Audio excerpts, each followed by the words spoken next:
The Wisconsin Badgers pull off a pretty comfortable 81-66 victory over Michigan State today. I gotta say, this is one of the cleanest victories Wisconsin's had in a while. Really, it seemed like a lot of things. Almost every factor of the game was clicking for the Badgers. You look offensively, they shoot 50% from the field, over that, shoot 36 from three, average 1.35 points per possession, an extremely efficient night in only 60 possessions. I mean, it was a great performance. AJ Storr led the team with 28 points. It was just a night where Coach Gard said it himself. It was just a night where he was looking to create. He just went and found ways to create, found ways to get to the basket. That's something that he's uniquely skilled to do.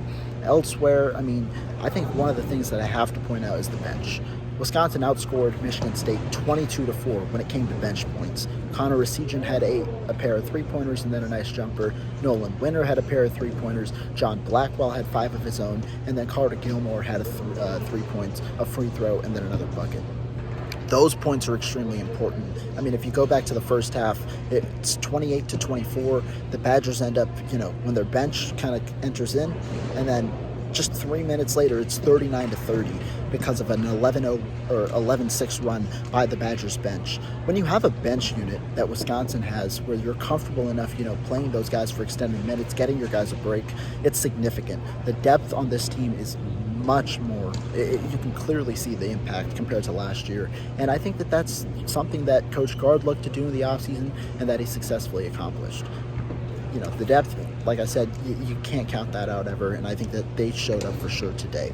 Elsewhere, Stephen Crowell looks as comfortable as I've ever seen him on the court. Today was one of his best all-around games of the season. He had 16 points, 6 of 9 shooting, but it wasn't just that. Had 7 rebounds, played great defense inside the paint. Michigan State shot just 41% inside the paint. Played great defense there, and then passed the ball when he needed to. Really didn't have many turnovers, if at all, and then had a couple of assists as well. I believe he ended with 3, but a lot of nice passes out of double teams, out of certain sets when he needed to. More importantly, he was aggressive.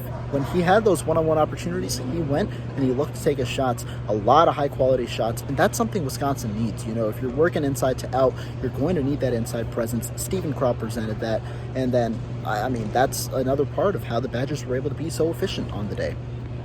Tyler Wall had a lot of those sets where he was working kind of out of the post-up. As I've said before, I'm not the biggest fan of those sets. I prefer him kind of working downhill. I think that's where he's most comfortable. But Wall still managed to make the most of his minutes. Had 3 turnovers, but still had a good game. And then, Storr was the guy. He was the guy, really, overall. That kind of led things with 28 points on the day. A big game for Storr. Defensively, though, I thought Wisconsin played really well. You look at the three-point defense, yes, they allowed 42.9% of those shots to hit, but Michigan State only shot 14 threes, really didn't shoot many threes, and then inside the paint, they only shot 41% from the field. A pretty poor showing from them. Really, though, Wisconsin was able to contest a lot of shots. But the biggest credit I have to give defensively goes to Chucky Hepburn. Hepburn had the assignment of Tyson Walker, obviously Michigan State's best scorer, averaging nearly 20 a game and doing it at a highly efficient rate. Hepburn's energy throughout the entire day was incredible. He was there covering Walker on off-ball screens as Walker moved around, which he did a ton, both on and off the ball, fought through ball screens both on and off the ball, and limited Walker to just 11 points on 4 of 14 shooting. I asked Hepburn after the game, what he thought of his performance. He said it was clear. If he was able to shut down Walker, that was going to eliminate Michigan State's offense from the game. That's exactly what happened. Michigan State really couldn't get too much of an identity elsewhere. AJ Hoggard had a solid game, but they need Walker to perform at his high level when they're going to try and win. That wasn't the case, and it was because of Hepburn, with also the help of guys like John Blackwell and Max Klesmit. Wisconsin's looking real solid right now. They're 16-4, still lead the Big Ten in terms of conference record, and they've got a tough week ahead of them. You've got Nebraska first on Thursday on the road, and then home against the number 2 Purdue Boilermakers. That one's going to be a wild one at the Kohl Center. So stay tuned for all of our coverage. We got you tonight, we got you throughout the week, and we definitely got you next week.